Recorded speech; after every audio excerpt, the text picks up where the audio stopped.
NEET paper leak के बाद पूरे देश में गुस्सा है।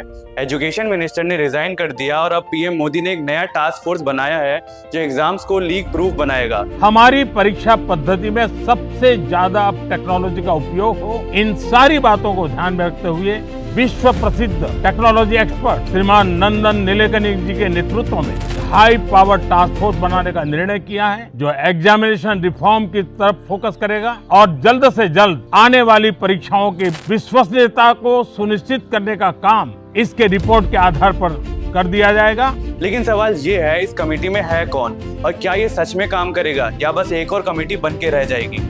चलिए पूरी कहानी समझते हैं। नमस्कार साथियों, मेरा नाम है अक्षय शर्मा और आप देख रहे हैं तर्कवाचों का एक नया एपिसोड। सबसे पहले थोड़ा कॉन्टेक्स्ट समझ लेते हैं। 2026 में नीट यूजी एग्जाम का पेपर लीक हुआ, देश भर के लाखों स्टूडेंट्स अफेक्ट हुए।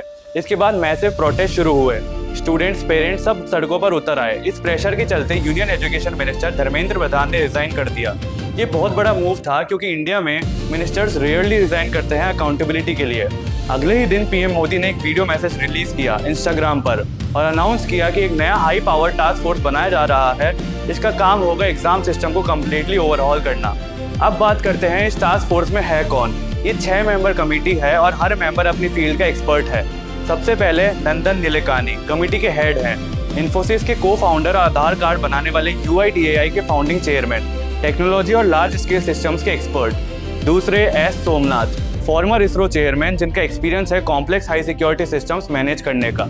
तीसरे Tapan Deka, former intelligence bureau director जिनका रोल होगा सिक्योरिटी और लीक प्रिवेंशन को एंगल देना। चौथे वी कामाकोटी, IIT मद्रास के डायरेक्टर एकेडमिक और टेक्निकल एक्सपर्टीज के लिए। पांचवी Anita Karwal, former education secretary जिन्हें पता है सिस्टम अंदर से कैसे काम करता है। और छठे अमृत लाल मीणा, लॉजिस्टिक्स एक्सपर्ट, क्योंकि पेपर लीक ज्यादातर ट्रांसपोर्टेशन और डिस्ट्रीब्यूशन के वक्त होता है। तो ये मिक्स है टेक, सिक्योरिटी, एकेडमी और लॉजिस्टिक्स का। गवर्नमेंट का कहना है कि ये कॉम्बिनेशन ही इस प्रॉब्लम को सॉल्व करेगा।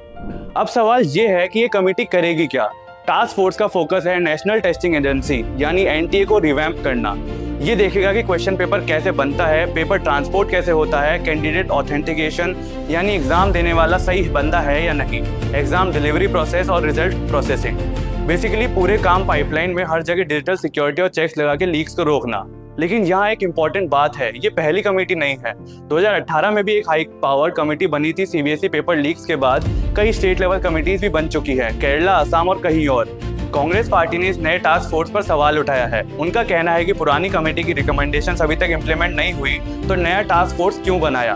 ये एक फेयर सवाल है और आने वाले महीनों में पता चलेगा कि ये टास्क फोर्स सच में कुछ चेंज लाता भी है या बस एक और रिपोर्ट फाइल हो जाती है। तो ये था पूरा ब्रेकडाउन, कौन है कमेटी में और उनका क्या काम है। आपको क्या लगता है, क्या ये टास्क फोर्स पेपर लीक्स रोक पाएगा? कमेंट में जरूर बताएं और तब तक के लिए देखते रहिए तर्कवाद। जय हिंद।